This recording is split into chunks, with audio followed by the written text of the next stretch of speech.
La confirmation des missiles Stinger de fabrication américaine se trouvait bien sur les vedettes rapides iraniennes coulées en octobre dans le golfe Persique. Pour en être sûr, les Américains ont localisé l'épave d'une vedette avant de la remorquer. Cette fois, il n'y a plus aucun doute, restait à savoir par quelle filière l'Iran avait pu se procurer les missiles. Là encore, on est fixé. Jérôme Bonny. 8 octobre 87, des hélicoptères américains neutralisent 4 vedettes iraniennes qui venaient de tirer sur l'un d'entre eux à 15 000 de l'île de Farsi. Sur l'une des vedettes, ils trouvent des éléments de missiles Stinger. Découverte inquiétante, car ces missiles sol-air légers de fabrication américaine sont particulièrement efficaces. Ce sont eux qui ont complètement bouleversé le rapport de force dans le conflit afghan en 87, en permettant aux Moudjahidines d'abattre en moyenne un appareil soviétique par jour.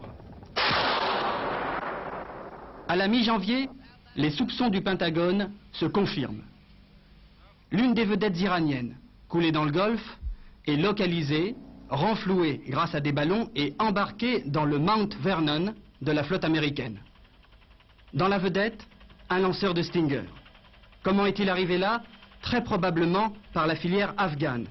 Une quinzaine des quelques 600 Stinger livrés en 87 à la résistance afghane est, semble-t-il, tombé entre les mains des Iraniens, rachetés à des Moudjahidines ou confisqués sur la frontière irano-afghane pour être envoyés sur l'île de Farsi.